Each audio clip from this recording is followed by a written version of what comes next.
This is an English-speaking test practice to help you develop your fluency and coherence, your vocabulary resource, grammatical range, and pronunciation in the English language. Please do not forget to subscribe and like. First question. Have you ever traveled?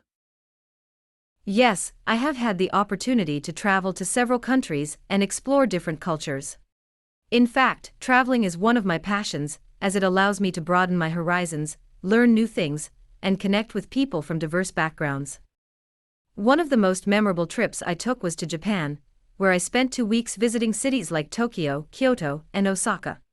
I was fascinated by the blend of modernity and tradition, the efficiency and politeness of the Japanese people, and the delicious food and drinks. I visited temples, shrines, museums, parks, and markets, and even tried my hand at sushi making and tea ceremonies. Another trip that stands out in my mind was to Australia, where I spent a month backpacking along the East Coast.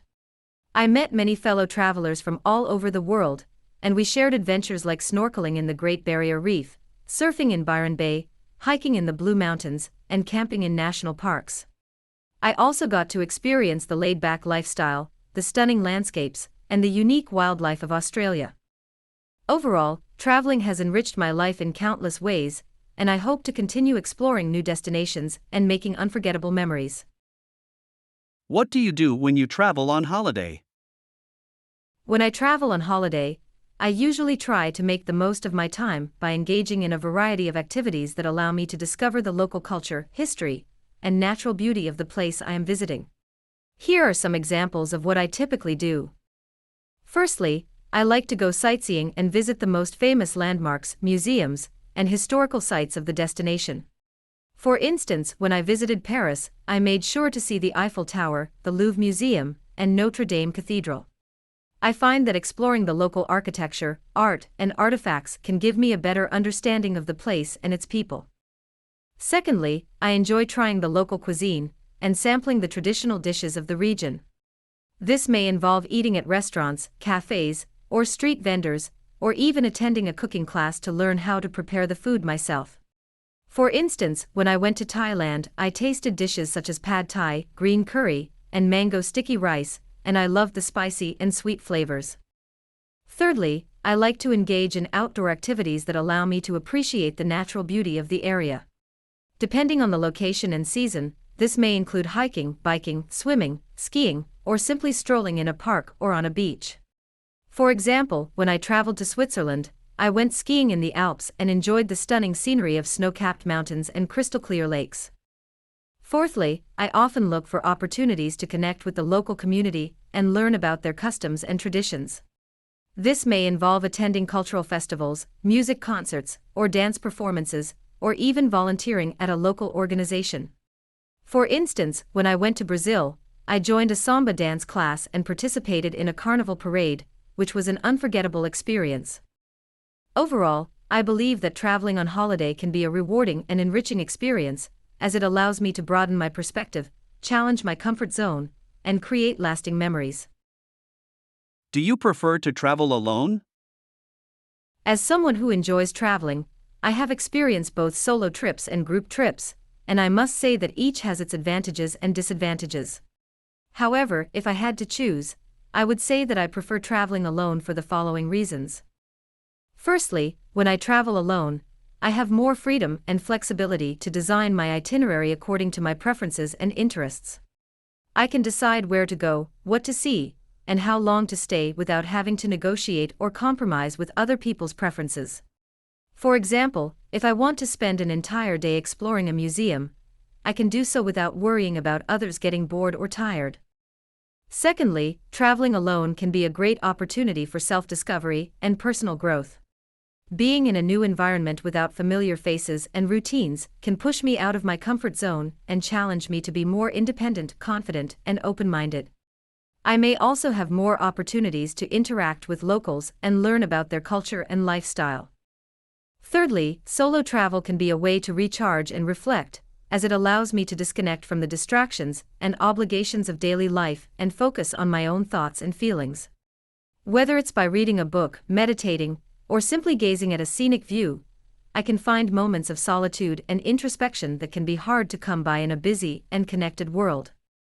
Of course, there are also some drawbacks to traveling alone, such as safety concerns, loneliness, and lack of social interaction. Therefore, it's important to plan and prepare carefully and to stay connected with friends and family back home, or meet new people along the way. In conclusion, while traveling alone may not be for everyone, I find it to be a fulfilling and empowering experience that allows me to explore the world on my own terms and discover more about myself in the process. What challenges do you experience when you travel? Traveling can be an exciting and enriching experience, but it can also present some challenges and obstacles that require adaptability, patience, and problem-solving skills. Based on my personal experience, here are some of the challenges I have encountered when traveling, and how I have dealt with them. Firstly, language barriers can be a significant challenge, especially when traveling to countries where English is not widely spoken. In such cases, I have found it helpful to learn some basic phrases and expressions in the local language, such as greetings, directions, and numbers. I have also used translation apps or carried a phrasebook with me to facilitate communication. Additionally, I have tried to be respectful and patient with people who may not understand me or vice versa, and to use nonverbal cues, such as gestures and facial expressions to convey meaning. Secondly, transportation issues can arise, such as delays, cancellations, or missed connections. To mitigate the impact of such incidents, I have tried to plan my itinerary with some buffer time between flights, trains, or buses, and to keep track of updates and announcements from the transport providers. I have also carried essential items with me, such as a phone charger, snacks, and a book, to make the waiting time more bearable. Thirdly, cultural differences and unfamiliar customs can create some discomfort or misunderstanding. For instance, in some countries, it may be considered impolite to eat with your left hand or to wear revealing clothing. To avoid unintentionally offending others or drawing unwanted attention, I have tried to learn about the cultural norms and practices of the places I visit, and to adapt my behavior accordingly. I have also asked locals for advice or clarification when in doubt. Fourthly, safety and security concerns can be a real issue, particularly in destinations with high crime rates or political instability. To minimize the risks, I have done research on the potential hazards and precautions, such as avoiding certain neighborhoods or carrying valuables in a hidden pouch. I have also registered with my embassy or consulate and kept copies of my passport and travel documents in a separate place. In conclusion, traveling can be an exciting and challenging experience that requires a combination of preparation, flexibility, and resilience. By being aware of the possible difficulties and taking proactive measures to address them, I believe that we can make the most of our travels and create unforgettable memories. Where do you intend to travel next year? As an avid traveler, I am always planning and dreaming about my next destination. Currently, I am considering several options for my next year's travel, but I have not made a final decision yet. Here are some of the places that I am considering and why. Firstly, I am thinking of visiting Japan. Japan has always fascinated me with its unique blend of traditional and modern culture, stunning natural scenery, and delicious cuisine. I would love to explore Tokyo, Kyoto, and other cities, visit temples and shrines, soak in hot springs, and try sushi, ramen, and other local delicacies. Moreover, I am interested in learning about Japanese art, anime, and technology, which are known worldwide for their innovation and creativity. Secondly, I am considering traveling to New Zealand.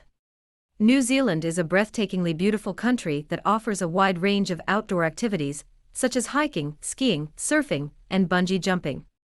I would love to explore Milford Sound, Mount Cook, and other national parks, meet the friendly locals, and learn about the culture. Additionally, I am intrigued by New Zealand's sustainability and ecotourism initiatives, which align with my own values and interests. Thirdly, I am contemplating visiting South America.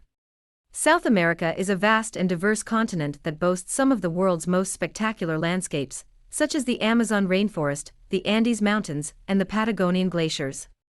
I would love to explore cities such as Rio de Janeiro, Buenos Aires, and Lima, taste the delicious food, and experience the vibrant music and dance scene.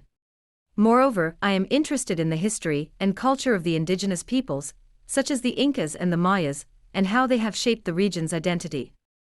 In conclusion, while I have not yet decided where to travel next year, I am excited about the possibilities and the opportunities to learn, explore, and connect with different people and cultures.